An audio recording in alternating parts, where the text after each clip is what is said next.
laawol kisal ko laawol peewal e ɓantal.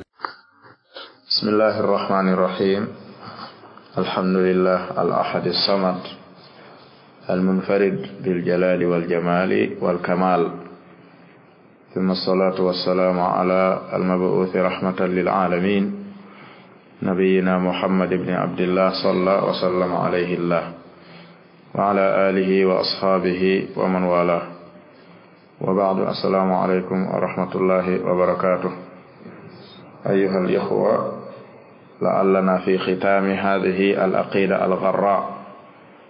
التي نسأل الله عز وجل أن يثبتنا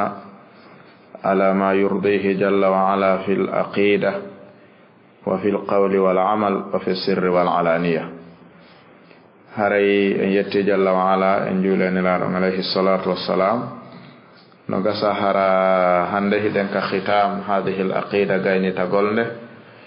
الأمور بخواتيمها في جدنك كدراونا دون تندي مؤي نقلادون. هري شيخ الإسلام ابن تيمية بوادي دوكو ويته براعة الافتتاح وبراعة الاختتام، بوي يدل على براعة علم العالم. علماء البلاغة دون ويأتا karamo jo no wodi no fuddorto yewtere,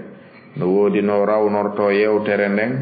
tindina yaajugol hoore makko nden e gandanga. Dum do wete bara'atul ikhtitam. Undur yasifu lana aqida ahli sunna wal jamaa'ah summa yahtimu al aqida bi akhlaqi ahli sunna wal jamaa'ah liya'rifa al 'abd أن الانتساب إلى أهل السنة والجماعة ليس في العقيدة مجردا. لا لا لا لا، العقيدة شيء وأخلاقهم وصفاتهم شيء آخر. فين ما بينك وبوم جيكو جماعة بدين كاريكو بومغو في وتجيا بين فامو الانتساب في العقيدة.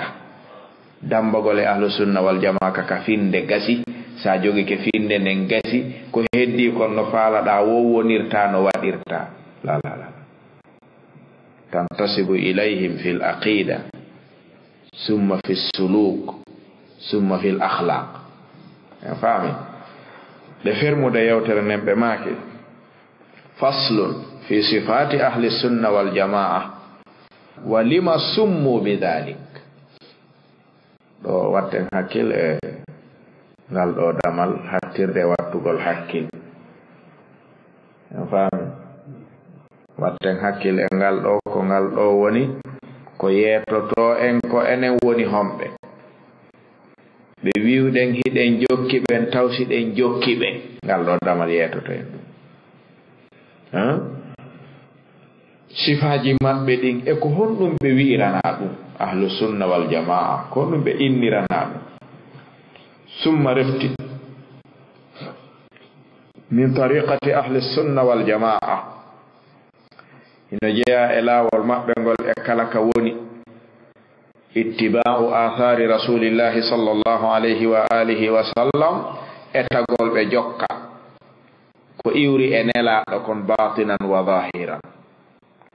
بجوكا كو إيوري إنلا لكم ككين إكا غندو. واتباع اجوكو سبيل السابقين لا والاتي بين الاولين ارم بين من المهاجرين بين فرنوب والانصار بين والنوب.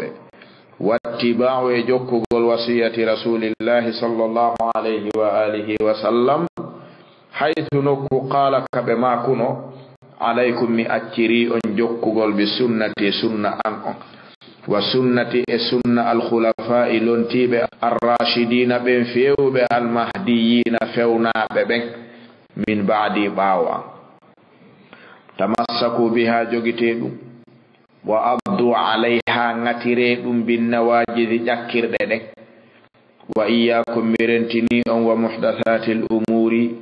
في جفوء تادي سنكادي فإن كل بدعة ضلالة. كلا بدعة فوق تاسينكا كمجرة سيهوتي كدينة. ويعلمون هبه أن أصدق الكلام أهل السنة أندي كبري غونغو دي كونغول وولانغول كلام الله. هبه أندي وخير الهدي ko ɓuri moƴƴude peewal feewirangal ko huda muhammadin sallallahu alayhi wa alihi wa sallam ko peewal nelaaɗo ngal wa yusiruna hiɓe ɓurna kadi kalamallahi konngol allahu ngol ala gayrihi e dow konngol kala mo wona konngol joomi men min kalami asnafi nnasi immorde konngol dendangal yimɓe ɓen no ɓe wa'i wo wa yuqaddimuna hiɓe ardina hadiya muhammadin sallallahu alayhi wa alihi wa sallama peewal nelaaɗo ngal ala hadi kulli ahadin e dow peewal kala mo wana nelaaɗo wali hada ko sabu ɗum ɗo awa summuɓe innira ahla sunna wal jamaa bimana ahlul kitabi was sunna ko ɓe innira ahlul kitabi was sunna ko sabu ɓe jaɓata ardinde goɗɗum e hoore alqur'an ɓe jaɓata ardinde goɗɗum e dow sunna wa summuɓe innira kadi ahlal jamaa li anna al jamaa hiya al ijtima'u ko woni jamaa ko portal wa diddu ha liddu mum al furqa ko cergal yimɓe si ɓe fotta ɓe sertay kono noon no woodi ko wiyete al furqa no woodi al khilaf ɓe wi bayna al furqati wal khilaf umumun wa khususun ɓe wi kullu tafarruqin khilaf wa laysa kullu khilafin tafarruq kala sertuɓe ɓe lurru si ɓe serti kono wona kala lurroɓe sertata e yi madahibul arbaa fiha khilafiyat kono hal tasabbaba furqa la kono al furqa sababuhu al khilaf summa al khilaf la yastalzimu al furqa fahimtum daqiqun jiddan cergal ko lurral addata kono na kala lurral waɗinta cergal fahimna wa in kana haysi tawi laatike lafdul jamaa joni ɗum ɗo qad sara wonti joni isman inde li nafsi alqawmi yimɓe ɓen tigiri almujtami'ina moɓodirɓe e hunde wotere ɓe wal ijma'u huwa al aslu thalith pottal karamokoɓe ɓen ɗum ko bindere tammere non alladhi ndende tawta yu'tamadu alayhi fil ilmi wad din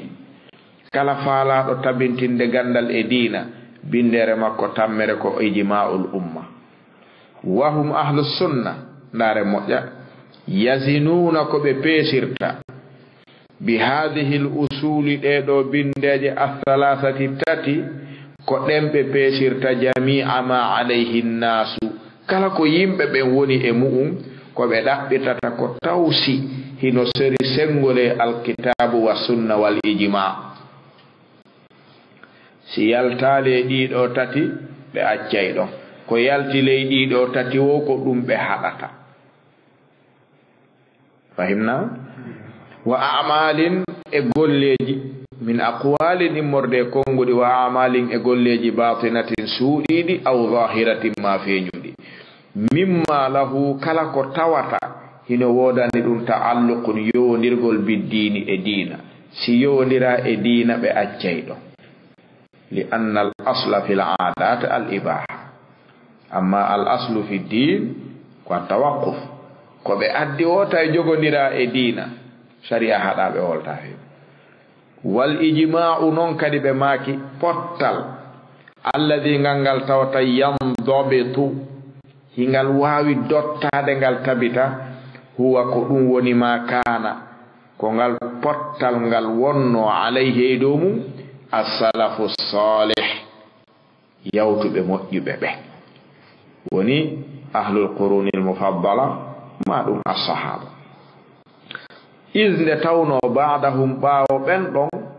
kasural ikhtilafu lurrangal ɗuuɗuno wantashara sakiti kadi lurrangal fil ummati e nder mofte ɗen andugol pottal ɓaawo nde lurrangal saaki koko newanta ko goɗɗo wolugo ko ɗum si imam ahmad ɓe maki man idda'a al ijma'u fa huwa kadhibu hadha ba'da al khilafi wa intishari al khilaf amma fi asri as-sahaba wan nasu qilla ومكان يحصرهم معرفة الإجماع هنا صح. أما باو صحابة باو قرون المفضلة أرقل ويا أجمعوا خالفت الإجماع. الإجماع في هذا العصر مما لا يحصل كورد دو هند إجماع دوغلاهي واد سيدون فجي بهكتي دون. فصل في بيان مكملات العقيدة من مكارم الأخلاق ومحاسن الأعمال التي يتحلى بها أهل السنة. كديدو أهل السنة والجماعة يؤينو برني كديب تدوري كديب أندرا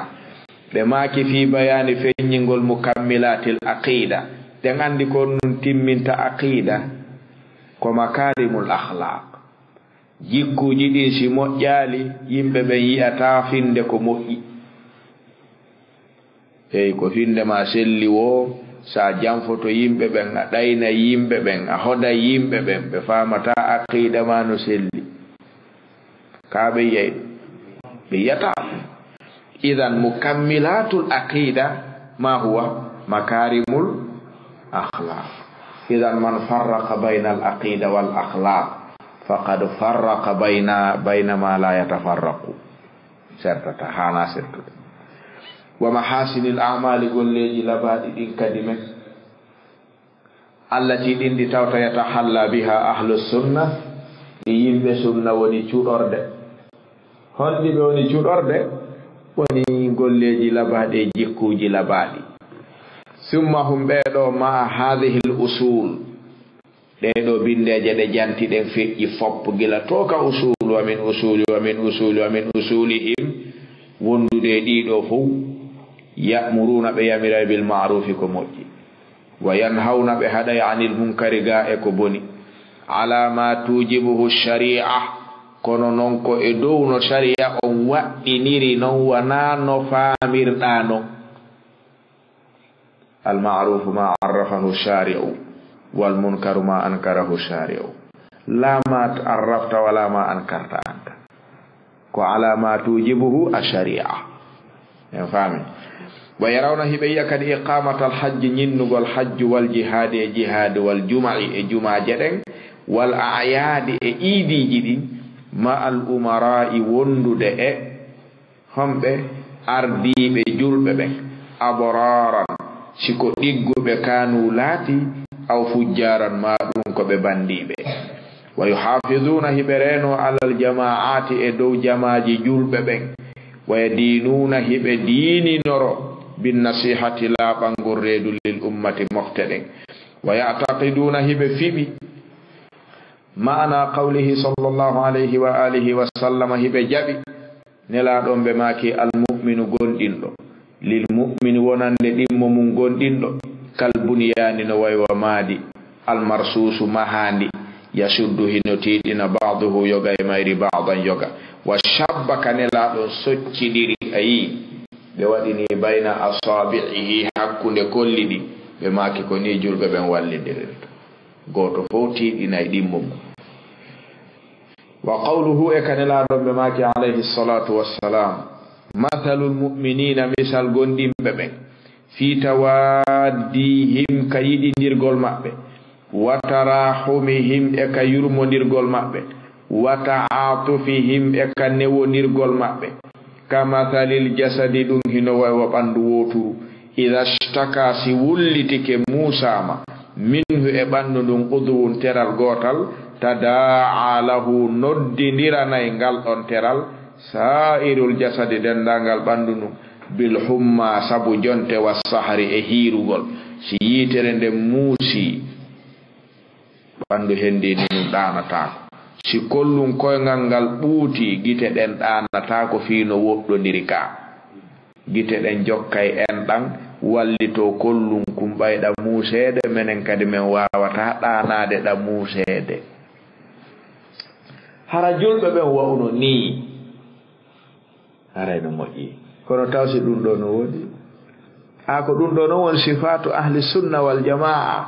al-intisabu ilayhim laysa mujarradan fil aqida salafiyya salafiyya salafiyya hara jikkuji ɗin no loppa hawka to ɗum honto ɗum woni ɗum ko inde noon ko asma'ul mujarrada bila musamma no faami wowa ya'muruna hiɓe yamira kadi bi sabri muñal indal bala'i siɓe jarribama eɓe muño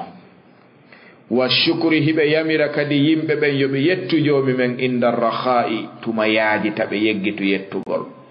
warrida hiɓe yamira julɓe ɓen yoɓe weltor ko jomi men ñawata kon bi murril qada haɗugol ñawore makko nden so ñaawi ko haaɗi e maɓɓe yoɓe muñño ɓe weltoro summa noon asabru ala alqada wajibun warrida bilqada mustahabun aw mubahu ko aɗi nafo hewtata ala rida innama ala sabru wajibun ala alkul arrida on ɗum no woodi woɓɓe hewtoɓe ɗum wa yad'una ahlu sunna wal jamaa hino nodda ila makarimil akhlaqi faade jikkuji tedduɗi ɗi wa mahasinil a'mali hiɓe nodda yimɓe ɓen e golleji labaɗi ɗi wa ya'taqiduna hiɓe fiɓi ma'ana qawlihi sallallahu alayhi wa alihi wa sallama wonnema akmalul mu'minin ko ɓuri timmude gonɗinɓe ɓen fof imanan gonɗinal ahsanuhum ko ɓurɗo labede maɓɓe wo hulukan jikku wa yandabuna hiɓe lerɗina ila an tasila nde jokkotoɗa an jiyaɗo on man qata'aka on taƴiɗoma wa tu'tiya okkora man haramaka on ɗaluɗoma wa ta'fu wa yafoɗa an man zalamaka ga e on toñuɗoma ɗum ɗo ko hadise ka ɓe wi ko oɗo woni afdalu maratibi makarimil akhlaq kaari taƴoma jokkoɗamo kaari añanama ɗalama okkoramo ko jikku to woni silman qata'aka wa'ti man haramaka wa ahsin ila man asa'a ilayka hewtuɗo ɗo o hara jomen mo wi moƴƴere makko boniɗo e maɗa moƴƴo e makko ɗaluɗoma okkormo taƴiɗoma jokkomo ahlu sunna wal jamaa koye ɗiɗo jikkuji tati ɓe woni noddude tagore nden yoɓe eto ɓe hoota ɓe hewtoya ɗon ndono woodi no manki yo Allah subhanahu wa ta'ala newi nan en artira julɓe ɓen fof e diina makko kankan ko jalla wa ala no welirano ahlu sunna wal jamaa wa ya'muruna hiɓe yamira bi birril walidayni ɗiggangol nene e babata goɗɗo ƴaggam mawɗo mum awa mo dambike ɓe jaabike mawɗo mum saboti mawɗo mum sonkani mawɗo mum haray fa hal huwa minhu ko ɓe yamirta ko birril walidayni ɗiggangol nene e baba wa silatil arhami e jokkagol enɗan wa husnil jiwari e moƴƴingol kawtal ahlu sunna wal jamaa si kawtini ken neɗɗo o yiɗataɓe egga woodi karamo kojo hoɗuɗo ɓay o hoɗi ha o fokkiti eggugol tawi karamo kojo ɗimmojo makko no ɗon woodu no arɗo soodi galle makko ɗen fi wonugol takko accaɗo on ko andi mo hoɗɗinimo ɗon wo ko ɓay kaarino ɗo no woodi ɓe tawata tawe a ɓuttini wo sa eggi haysko ya yeeyu galle ɗen sodoya nokkugo soñja o si ɗum kadi tawi ko ahlu sunna dambiti na haray ko tuningol ɓe ni ɓe maaki hino jeeya jikkuji ahlu sunna wal jamaa husnil jiwar moƴƴingol kawtal wal ihsani e moƴƴagol ilal yatama faade al yatimaɓe ɓen wallitoɓe wal masakine e miskinaɓe ɓe alaɓen tambitoɓe wabini sabili ɓiɓɓe laawol ɓe jooɓa mum taƴi hewti to yaali ka muɗum wallitoɓe war rifqi e newagol bil mamluki maccuɗo muɗum wa yanhawna ahlu sunna no haɗa anil fakhri ga e mantagol wal khuyala e ñaaƴagol wal baghi e bewgol wal istitala e townitagol alal khalqi e dow tagore joomi meɗen nden wallahi ɗi jikkuji ɓe faamaka hey salafi selefi ko ɗum ɗo ni tampinde ɗum andaka siɗi andama a wiyata ko a salafi jama wiyay ko a ɗum sa newi ɗon salafi tawi ɗum yore kulle jemma yimɓe ɓe inne a fenay andi kulle jemma mo wi nangay ɗum yangoto ha en faami subhanallah modi cheikhul islam ibn taymiyata nde deftere maɓɓe ɗo no labamode naare jikkuji gila ka fuɗɗi ɗen inna min sifati ahli sunna wal jamaa sa yalti hande ɗa ɗaɓɓita yimɓe ɗum a tawa surranoma joginoɓe ɗum ɓen surranoma jogiɓe ɗi jikkuji no fanɗi siɗi no jogano hay si wajano ka noteten siɗi ala ta faala wenga e microji tati nani halɓannoɗa haaca haron ka hey siɗa jogi weduruɗa nodda kullum kum ɓartatako jaɓata ɗum ahlu sunna wal jamaa ɓe jaɓa ɗum hiɓe haɗa wal istitala e towni tagol alal khalqi bi haqqin aw bi gayri haqqin siɗa mari gonga wo si'a ala gonga wo ta ɗettu hoore ma jaggita e dow jiyaɓe ɓen ta toñu jiyaɓe ɓen fi jomi men no fawma e dow maɓɓe nunɗu hakkunde maɓɓe yurmeɗaɓe sabu fawɗoma ɗon on no ɓuruma doole ƴew jonnumaɗe ka wa ya'muruna ahlu sunna wal jamaa no yamira bi ma'alil akhlaqi ko ɓuri towde jikkuji ɗin ɓe innay ete hewton ton ta on yondinorto so kiɗi wa yanhawna himɓe haɗa an safafiha ga e ko ɓuri jasude e jikkuji ɗin ɓe innay rente ɗum wa kullu ma yaqulunahu ahlu sunna wal jamaa kala ko ɓe wowlata wa yaf'alunahu e ko ɓe waɗata min hadha e ɗum ɗo wa gayrihi e ko wana ɗum fa innama faamu kamɓe hum kamɓe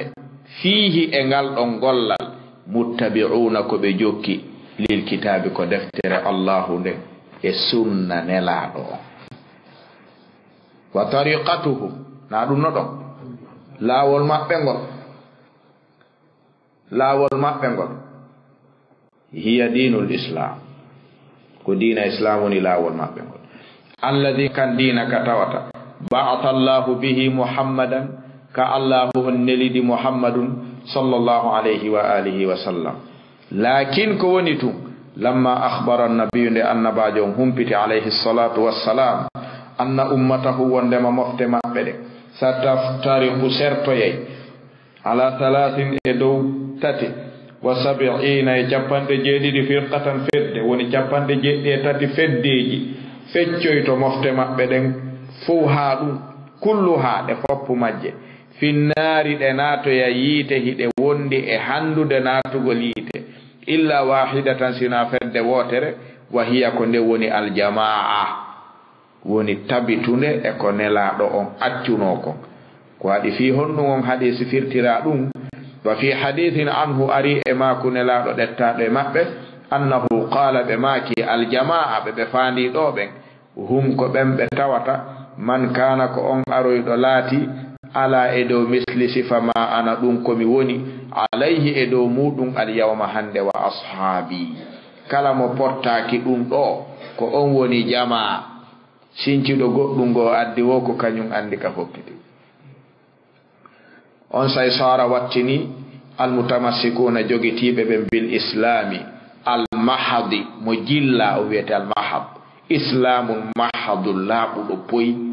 alkhalisu laaɓuɗo ani shawbi ga e ko jilla hum ko ɓen woni ahlu sunna wal jamaa awa hande ɗo heɓi ke no andire kala jogiiɗo diina modernise ko jilla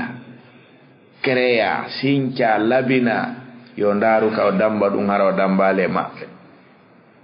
diina moƴƴintinaka ala kamɓe ko diina mahdun khalisun hara fuy jillato wa fihim hino ahlu sunna as-siddiqun gongu be ko wolata ko wa shuhada e yanbe shahid wa salihun e moƴƴuɓe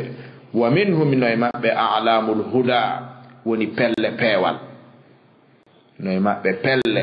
peewal siko peewal ɗaɓɓata tawe ko ɓe fello e mum ɓe woodi wa masabihu adduja